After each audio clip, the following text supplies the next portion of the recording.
Have you ever wondered how people are able to freeze motion in the images or are able to capture long exposures, like they are able to capture star trails or car trails, and you want to learn them? You're in the right place. So hey guys, I'm Saurav and I'm back with the second video of the series where I talk about stuffs related to photography.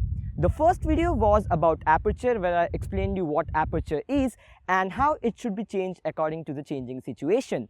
I'm going to do the same in this video, but this video will be dedicated to shutter speed.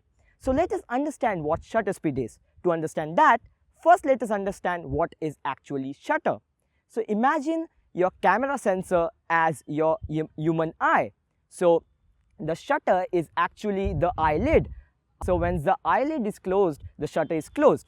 So basically, once your camera is not fired, once your camera is idle, the shutter is closed so that no light can come in and hit the camera sensor.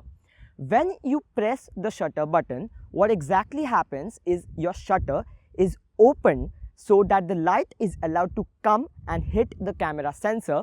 And once the sensor is done collecting all the light and collecting all the information it needs, the shutter closes, and that is how the image is captured. So what is shutter speed?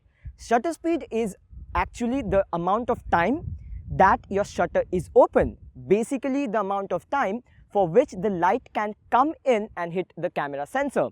So by adjusting the shutter speed, you are actually adjusting the amount of time for which your shutter is open. Shutter speed is expressed in seconds, mostly in fraction of seconds. Like if you have heard about half of a second of a shutter speed, it means you take 1 second, you make 2 pieces of it, and you're using only 1 piece out of it. So you're using only half second. Now imagine the shutter speed is 1/100th of a second. It means that you take 1 second, you make 100 equal pieces of it, and you're using only 1 piece, that is 1/100th of a second. So if the denominator is greater, the shutter speed is faster. Now for example, 1/4000th of a second is greater than 1/2000th of a second. By greater I mean faster. So 1/2000th of a second is faster than 1/100th of a second, and so on.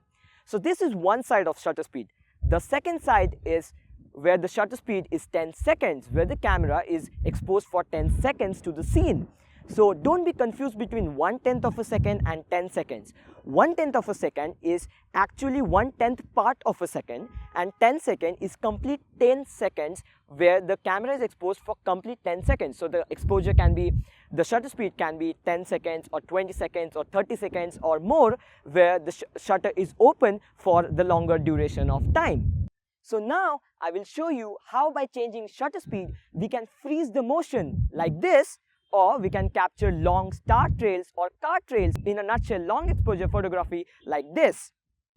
So now our basic objective is to freeze the motion.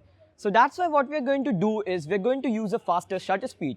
If you're using shutter speed like 1/100th of a second or 1/200th of a second, it's not going to work because the water is going to be out of shape pretty soon. So you have to use a very fast shutter speed. As I said in the video before, anything like 1/2000th of a second or 1/4000th of a second is going to be appropriate for this situation.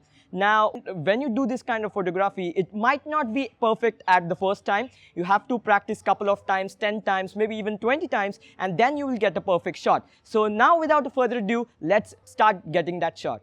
So we tried shooting some of the shots where we tried to freeze the motion, we tried to freeze the water. But here you have to remember one thing, while trying such experiments every time, you won't get perfect shots. Like you can see this couple of shots, they are good shots, but they are not perfect. The shape is not intact. So you have to practice a little bit till you start getting closer to perfect shots. So now you can see in the background there are lots of cars coming by, and since the light is very less, I'm using a mobile flashlight so you can see me. In real it's very dark. So it's a proper situation where we can set our exposure or where we can set our shutter speed to 20 seconds or 30 seconds and get a good car trail shot. So for car trails or for long exposure, you have to make sure that you do not have much light into your scene, because since the light is going to hit the camera sensor for such huge amount of time, for 20 seconds, you need less light. So after 20 seconds, you get a good exposure. So now let's start shooting some car trails and see what result do we get. So when you're taking images, you will notice that some of your images are way too darker than you would expect, or some of your images are way too bright. So this is where practice comes into play. You have to start practicing and experimenting with your shutter speed settings so that you get an image which you had in mind. So you have to practice a lot if you want to master the technique of shutter speed. So for this particular shot, actually I've combined two different images. They are of actually same location, but they are two different images. One image is actually of the car trail, which I showed you right now, where I kept my shutter speed around 20 seconds or 30 seconds. I guess it was 20 seconds. And the second shot is of actually a star trail, where you can see the path of the stars are captured, where I exposed my camera for 1.5 hours. So you can try experimenting with your shutter speeds and get certain cool effects like this. So I hope you enjoyed the video, guys. This video was about shutter speed. My next video will be about ISO. So if you like the video, hit like button and subscribe to my channel so that my upcoming videos, as soon as they're released, you can watch them. If your friends are interested in photography, make sure you share it with them. So I will talk to you guys in the next one. Have a great day. Bye.